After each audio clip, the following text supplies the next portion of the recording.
कहते हैं राजनीति में न कोई स्थायी मित्र होता है, न कोई स्थायी दुश्मन और न कोई स्थायी स्थिति। जो कल तक सिंहासन पर बैठा था वो आज जमीन पर गिरा पड़ा मिल सकता है, और जो आज भीड़ में गुम है वो कल तख्त पर दिख सकता है। ये खेल सत्ता का है, जहां हर कदम, हर दांव, हर चुप्पी, हर ऐलान मायने रखता है। और इस खेल में एक ऐसा मोहरा भी है जिसने बहुत कुछ देखा है, ऊपर उठना, गिरना, बिखरना और फिर से उठने की कोशिश करना। वो मोहरा है बहुजन समाज पार्टी यानी बीएसपी, और उस मोहरे की खिलाड़ी है मायावती, जिन्हें कभी दलित राजनीति की देवी कहा गया, जिनकी एक झलक पाने के लिए लोग सड़कों पर इंतजार करते थे। मायावती जिन्होंने कांशीराम के सपनों को सच कर दिखाया और उत्तर प्रदेश की सत्ता को पहली बार पूरी तरह दलितों के हाथ में सौंपा। लेकिन वक्त बदला, देश की राजनीति बदली, सोशल मीडिया का जमाना आया और साथ ही आया बदलाव की आंधी, जिसमें मायावती की राजनीति कहीं पीछे छूटती चली गई। कभी जिस हाथी की चाल से उत्तर प्रदेश कांपता था, वही हाथी अब सुस्त पड़ा है। न कोई बड़ी रैली, न कोई वायरल बयान, न कोई युवा लहर। बीजेपी की आंधी और अखिलेश की साइकिल के बीच बीएसपी कहीं दब सी गई। दलित वोट बैंक, जो कभी मायावती की ताकत हुआ करता था, अब बिखरने लगा। एक हिस्सा बीजेपी की तरफ चला गया तो एक हिस्सा चंद्रशेखर आजाद जैसे नए नेताओं की तरफ झुक गया। लेकिन अब कहानी में मोड़ आया है। मायावती की चुप्पी अब टूटी है और उनके हालिया 5 बड़े ऐलान कुछ ऐसा संकेत दे रहे हैं कि हाथी अब सिर्फ खड़ा नहीं रहेगा बल्कि दौड़ेगा भी। वो भी इतनी रफ्तार से कि पुराने खिलाड़ी भी चौंक जाएं। ये ऐलान सिर्फ वादे नहीं हैं, ये बीएसपी की वापसी की रणनीति का हिस्सा है। सारे ऐलान पता चलेंगे आगे। वीडियो में उससे पहले चैनल को सब्सक्राइब करें। तो पहला ऐलान था संगठन को फिर से जमीनी स्तर पर खड़ा करने का। मायावती ने तय किया है कि बीएसपी अब सिर्फ चुनाव के समय सक्रिय होने वाली पार्टी नहीं रहेगी। हर जिले, हर गांव में पार्टी के कार्यकर्ता होंगे जो लोगों की समस्याएं सुनेंगे और उन्हें पार्टी के प्लान से जोड़ेंगे। अब बूथ लेवल तक नेटवर्क तैयार किया जा रहा है। सोशल इंजीनियरिंग फिर से शुरू हो चुकी है। पहले की तरह सिर्फ जातीय समीकरणों पर नहीं, बल्कि बेरोजगारी, शिक्षा, आरक्षण और दलित सम्मान जैसे मुद्दों पर काम हो रहा है। दूसरा ऐलान था बीएसपी अब खुद को सिर्फ दलितों की पार्टी के रूप में पेश नहीं करेगी, अब सर्वजन की बात होगी। मायावती ने साफ कहा, हमारी पार्टी अब केवल बहुजन तक सीमित नहीं, हम सबका भला चाहने वाली पार्टी है।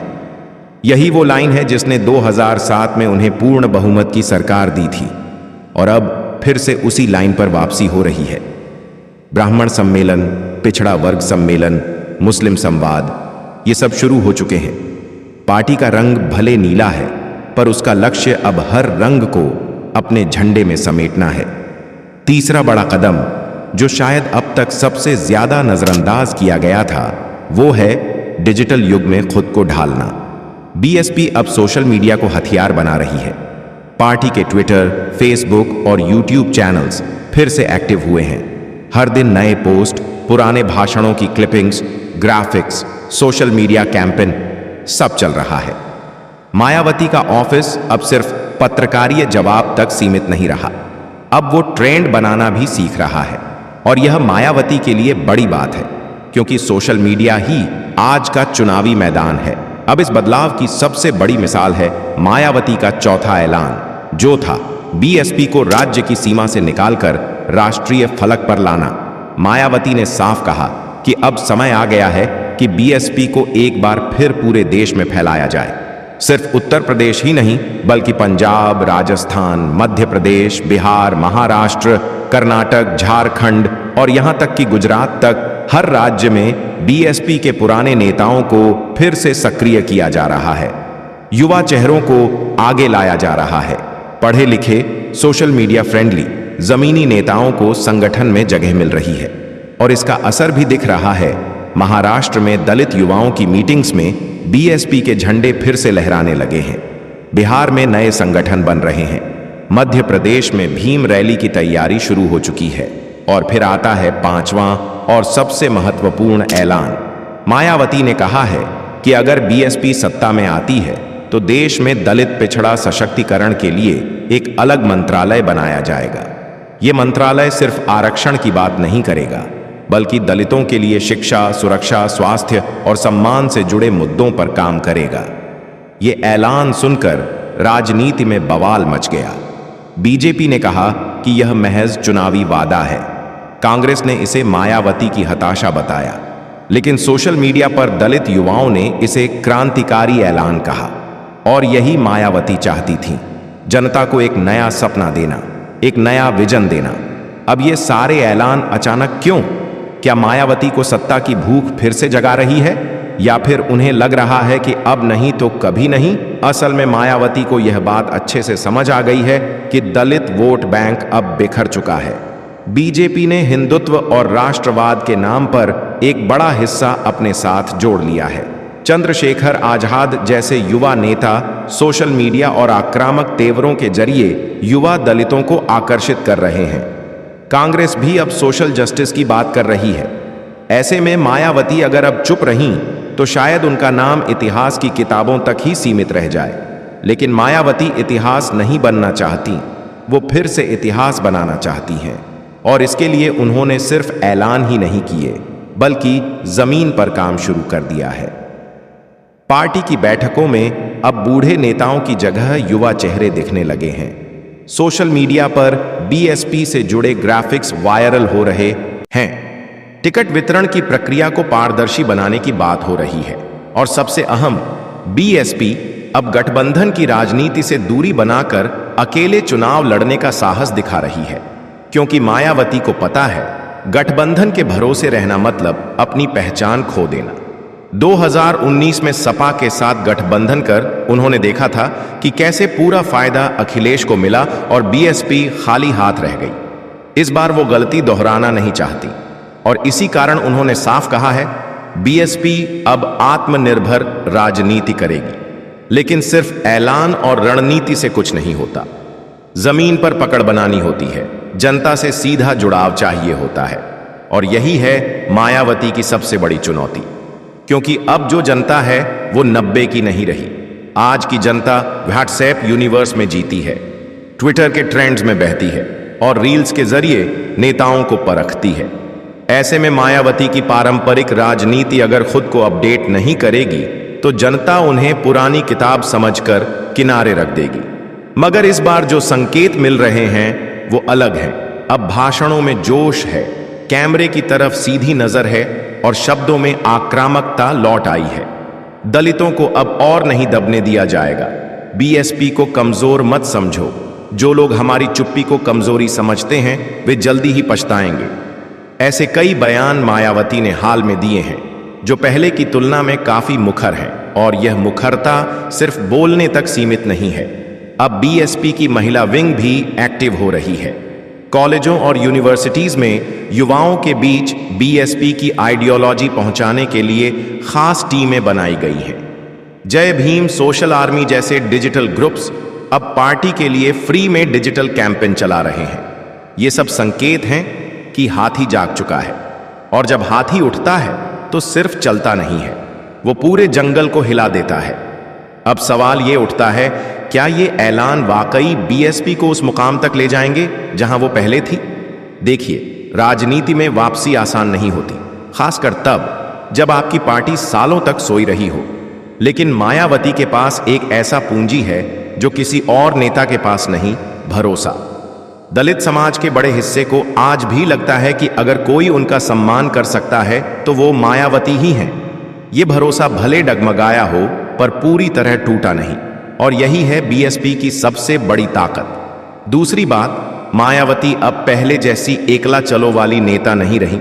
उन्होंने हाल ही में अपने भतीजे आकाश आनंद को आगे किया है। भले बाद में उन्हें पीछे हटाया, लेकिन यह संकेत जरूर दिया कि बीएसपी को भविष्य की तरफ ले जाने की तैयारी है। नई पीढ़ी को जगह देने का साहस वही नेता करता है जिसे अपने मिशन पर यकीन होता है। और फिर सबसे बड़ा हथियार, माया का अनुभव।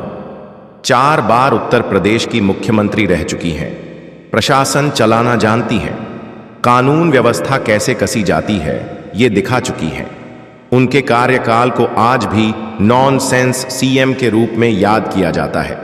और जब लोग अपराध, महंगाई, बेरोजगारी और भ्रष्टाचार से त्रस्त होते हैं तो ऐसे ही नेता याद आते हैं। लेकिन अब मैदान वैसा नहीं रहा जैसा पहले था। अब लड़ाई सिर्फ मैदान में नहीं, मोबाइल स्क्रीन पर होती है। पहले पर्चे छपते थे, अब मीम्स बनते हैं। पहले पोस्टर लगते थे, अब ट्रेंडिंग हैशटैग्स चलते हैं। और मायावती को ये बात अब अच्छे से समझ आ चुकी है।